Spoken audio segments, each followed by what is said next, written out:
স্বামী স্ত্রীকে রেখে কতদিন দূরে থাকতে পারবে এই বিষয়টি আমরা অনেকেই জানি না। বিশেষ করে আমাদের বাংলাদেশের অধিকাংশ মানুষ কিন্তু প্রবাসে থাকে, যারা ৩ বছর ৪ বছর পরে আসে। এই বিষয়টি তাদেরকেও জেনে রাখা দরকার। একজন স্বামী তার স্ত্রী থেকে কতদিন দূরে থাকতে পারে এই বিষয়টি আমরা জানি ওমর রাদিয়াল্লাহু তাআলা আনহুর একটি ঘটনা থেকে। আমিরুল মুমিনিন খলিফাতুল মুসলিমিন হযরত ওমর ইবনুল খাত্তাব রাদিয়াল্লাহু তাআলা আনহু রাতের বেলা প্রত্যেকটা ঘরে ঘরে যেতেন। কার কি সমস্যা সেটা তিনি নিজে ধারণ করে বাইতুল মাল থেকে তাদের জন্য খাবারের আয়োজন করতেন। তিনি রাতের বেলা ঘুরে ঘুরে দেখতেন। বর্তমানে আমাদের এমপি মন্ত্রীরা তারা রাতের বেলা ঘুরে ঘুরে ওমরের মতো দেখে না। একদিন তিনি রাতের বেলা বের হলেন, যাওয়ার পরে দেখলেন একটা মেয়ে, সে কোকিল কণ্ঠে, সুন্দর কণ্ঠে, সুরেলা কণ্ঠে গান গাচ্ছে, উত্তেজনামূলক গান। সাথে সাথে আমিরুল মুমিনিন খলিফাতুল মুসলিমিন ক্ষিপ্ত হয়ে তিনি, আমার শাসন আমলে যেখানে আমি শাসক সেখানে মেয়েরা রাতের বেলা এত জোরে জোরে আওয়াজ করে গান গায়, আমিরুল মুমিনিন সহ্য করতে না পেরে সাথে সাথে পিছন দিক দিয়ে, দরজা দিক দিয়ে না গিয়ে পিছন দিক দিয়ে এমনভাবে আঘাত করেছে, বেড়া ভেঙে সেখানে ঢুকে পড়ছে। এই মেয়ে, তুমি গান গাচ্ছ কেন? এবার মেয়ে বলতেছে, আমি তো গান গেয়ে ভুল করেছি একটা, কিন্তু আপনি ভুল করেছেন কয়েকটা। আমিরুল মুমিনিন খলিফাতুল মুসলিম বলেন, কি বলে? এবার সেই মহিলা বলতেছে, আপনি ১ নাম্বার সালাম দিয়ে প্রবেশ করেন নাই, দ্বিতীয় নাম্বার দরজা দিয়ে প্রবেশ করতে হয় সেটা আপনি করেন নাই, তৃতীয় নাম্বার আপনি একজনের ঘর নষ্ট করে দিয়েছেন, বেড়া ভেঙে তারপরে ঢুকেছেন, এটা আপনি ঠিক কাজ করেন নাই। আমিরুল মুমিনিন খলিফাতুল মুসলিম বললেন, এই জন্য তোমার কাছে ক্ষমা চাচ্ছি।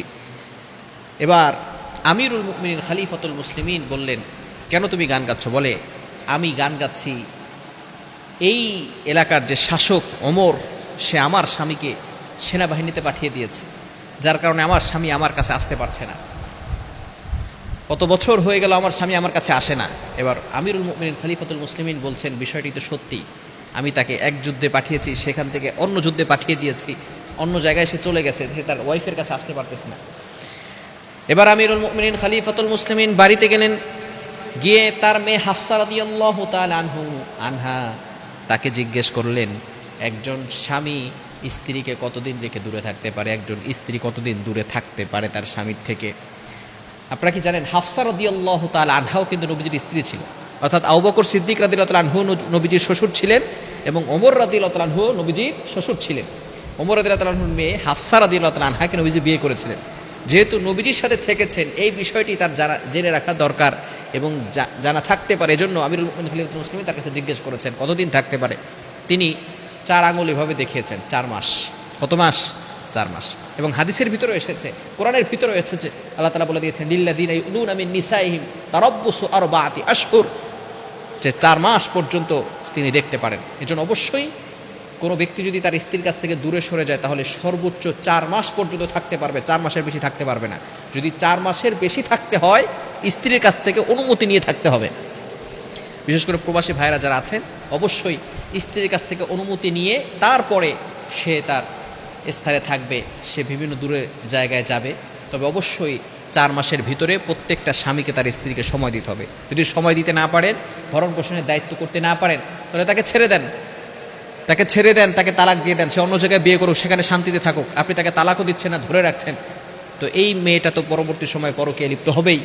এজন্য অবশ্যই 4 মাসের বেশি কোনো স্বামী এই হকটা অবশ্যই স্ত্রীদের আদায় করবেন। একজন স্বামী তার স্ত্রী থেকে 4 মাস পর্যন্ত দূরে থাকতে পারবে, 4 মাসের বেশি থাকতে পারবে না। সাথে সাথে ওমর রাদিয়াল্লাহু আনহু বললেন, এখন থেকে ওই সেনাবাহিনীকে তাড়াতাড়ি তার ওয়াইফের কাছে পাঠিয়ে দাও এবং প্রত্যেকটা সেনাবাহিনীকে 3 মাস পর পর ছুটি দেওয়ার ব্যবস্থা করো। এই যে 3 মাস পর পর একটা ছুটির ব্যবস্থা করা হয়েছে। এজন্য আমরা অবশ্যই প্রত্যেকটা স্বামী তার স্ত্রীর হক পরিপূর্ণভাবে আদায় করার চেষ্টা করব।